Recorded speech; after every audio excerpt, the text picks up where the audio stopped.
तो दिल्ली से देहरादून तक माहौल गर्म है, चर्चा है। प्रीति श्रीवास्तव हमारी सहयोगी दिल्ली से जुड़ी हुई हैं और सुनील हमारे साथ देहरादून से।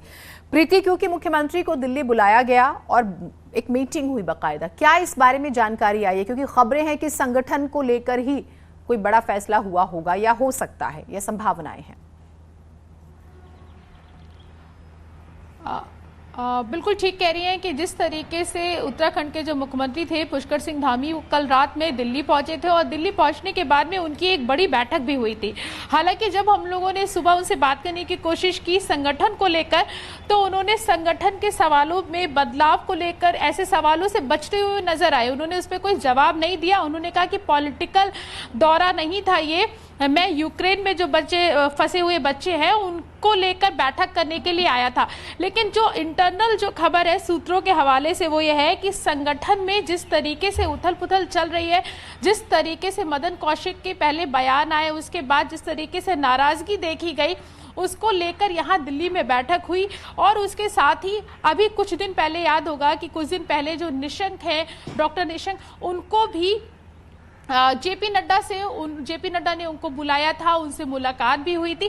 तो जिस तरीके से संगठन में बदलाव की जो अटकलें हैं वो लगाई जा रही हैं, बस सरकार, केंद्रीय नेतृत्व जो है वो इंतजार कर रहा है कि 10 मार्च को जैसे ही नतीजे आएंगे और नतीजे किस तरीके से रहते हैं, उस पर ही ये पूरी पटकथा, आगे की जो पटकथा है वो लिखी जाएगी कि संगठन में बदलाव होने हैं या नहीं होने हैं, और अगर बदलाव होंगे तो वो किस दिशा की तरफ जाएंगे। हालांकि 10 तारीख का सब लोग इंतजार कर रहे हैं कि 10 तारीख को नतीजे आए, उसके बाद देखा जाएगा कि क्या करना है। लेकिन उससे पहले जिस तरीके से बैठकों का दौर जारी है, उत्तराखंड के मुख्यमंत्री भी दिल्ली पहुंचे हैं, उससे पहले निशंक जी की भी मुलाकात जेपी नड्डा से हुई है, देहरादून में भी बैठकें हो रही हैं। तो उस सब चीजों को लेकर जिसका जो सार है वो 10 मार्च को क्लियर हो जाएगा, जब उत्तराखंड सरकार को लेकर नतीजे आएंगे। ठीक, बहुत शुक्रिया प्रीति आपका तमाम जानकारियों के लिए। और नहीं भूलना होगा कि ये विवाद वोटिंग के बाद तब शुरू हुआ जब मदन कौशिक पर पार्टी के ही एक विधायक ने आरोप लगाया कि उन्होंने गुटबाजी करके अपने ही पार्टी के लोगों को हराने की साजिश की है, और ये विवाद फिर बढ़ता चला गया। दिल्ली पहुंचे उत्तराखंड के सीएम पुष्कर सिंह धामी ने न्यूज़ 18 से बातचीत की। बातचीत में सीएम ने बताया कि यूक्रेन में फंसे बच्चों को लाने के लिए हर संभव प्रयास हो रहा है।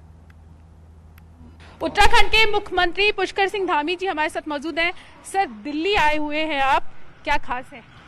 नहीं, वो जो हमारे सारे बच्चे वहाँ यूक्रेन में हैं और उन सब का सकुशल वहाँ यहाँ पर वापसी हो, उसके लिए हमारे सभी अधिकारीगण यहाँ पर लगे हुए हैं और मैं भी सभी से बात कर रहा हूँ।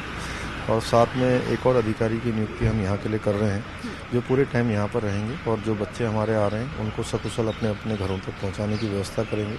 इस संबंध में चूँकि बहुत सारे अभिभावकों से, उनके परिजनों से और उन बच्चों से, सभी से मैं स्वयं संपर्क में भी हूँ, हमारे अधिकारियों ने भी संपर्क में हैं।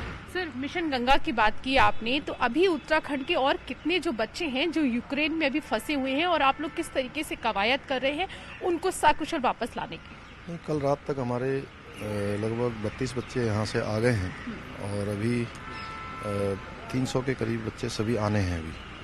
तो उन सभी के लिए, क्योंकि सबके नंबर टोल फ्री वगैरह जो हमने जारी किया है उस पर हमको सारी उनकी डिटेल मिली हुई है, उसके आधार पर हम सभी से संपर्क साध रहे हैं और कोशिश कर रहे हैं कि जल्द से जल्द उनको वापस लाएं। पुष्कर सर, आखिरी सवाल, जिस तरीके से उत्तराखंड की राजनीति की बात हो रही है, कांग्रेस दावा कर रही है कि इस बार, हरीश रावत ने भी ट्वीट किया, हरीश रावत ने कहा कि मेरे पास तीसरा विकल्प नहीं है। जिस तरीके से उत्तराखंड में सरकार दावा ठोक रही है, कांग्रेस कह रही है कि हमारी ही सरकार आ रही है, क्या कहेंगे आप इस पूरे?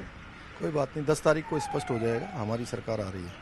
शुक्रिया न्यूज़ 18 से बात करने के लिए। तो सुना आपने, ये थे पुष्कर सिंह धामी, जिनका साफ कहना था कि दिल्ली में यूक्रेन को लेकर जो बच्चे हमारे फंसे हुए हैं उनको लेकर एक नए अधिकारी की यहाँ पर पोस्टिंग की जाएगी, जो यूक्रेन से आने वाले बच्चों को की देखभाल करेगा। कैमरा पर्सन संजीव वर्मा के साथ प्रीति श्रीवास्तव, न्यूज़ 18 दिल्ली।